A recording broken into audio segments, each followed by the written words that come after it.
Guys, look, I can afford nice things. So what's the crack? RH Automotive here, and welcome back to another video, and welcome to the shed. So as I mentioned in my last video, I was looking to upgrade the exhaust on the old VFR, and I ordered it last Friday, and it arrived today already. So I said I'd whip out the camera so you can follow along. I'll also be doing a sound comparison, comparing the standard exhaust to the new one, with and without the baffle.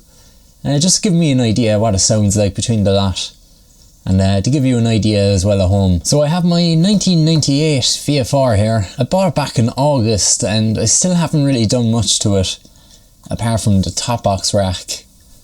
The previous owner fitted a double bubble screen, and he also upgraded the downpipes to stainless, because apparently the original ones rust really bad. So I hate to be the actual person to modify this bike and wreck it, ruin it. As you know, one thing leads to another, so I have a few ideas in my head of what I want to change on this bike.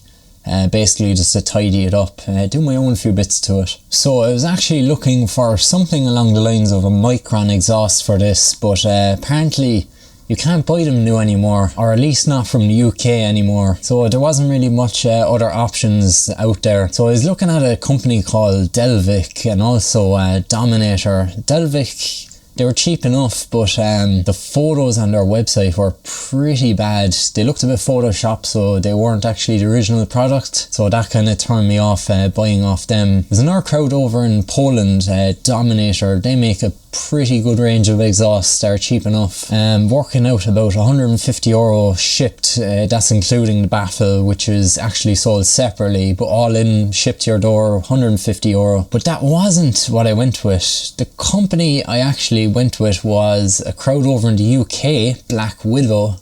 Just for an extra £100 I was able to get my hands on a full carbon fibre exhaust. That was including the link pipe as well and all the accessories that you need to fit it. So this is the BLACKWIDOW exhaust, and I collected it today on the VFR. It's a 400mm can, so it's pretty roughly the same size as the original exhaust, because I didn't really want to go too short.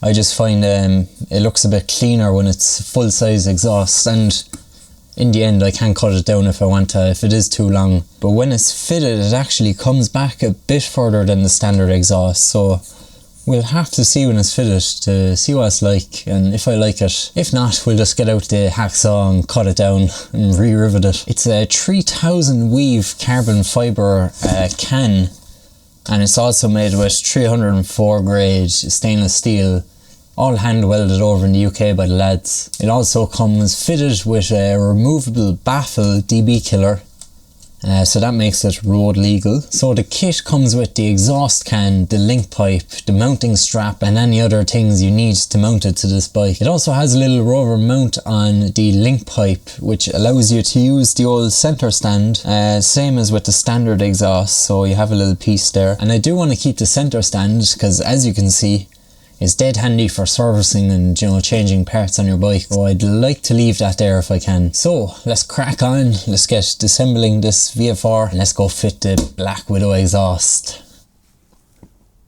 So here we go.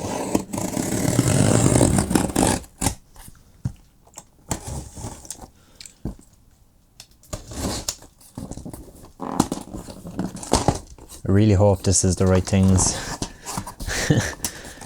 Don't want to be returning anything. Looks correct.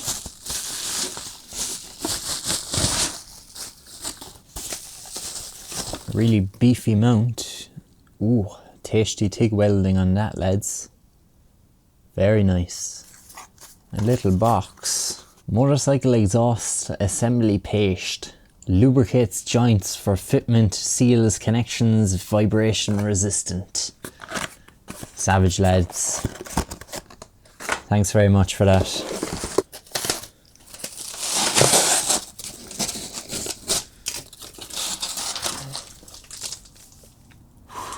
It actually comes with its own BLACKWIDOW bag. Very nice. Right, so I might as well start whipping this off now. First up we have a 12 for the exhaust clamp.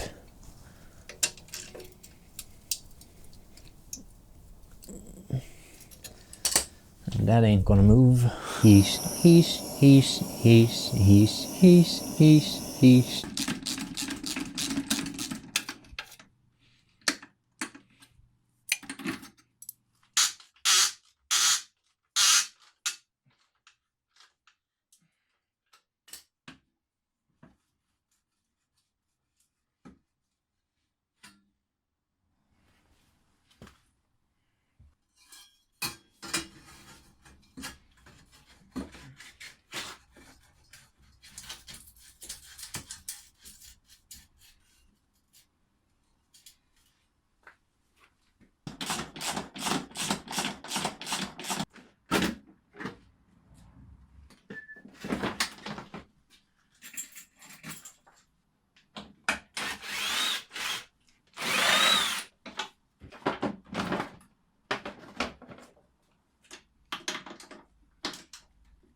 And just like that, it's all done.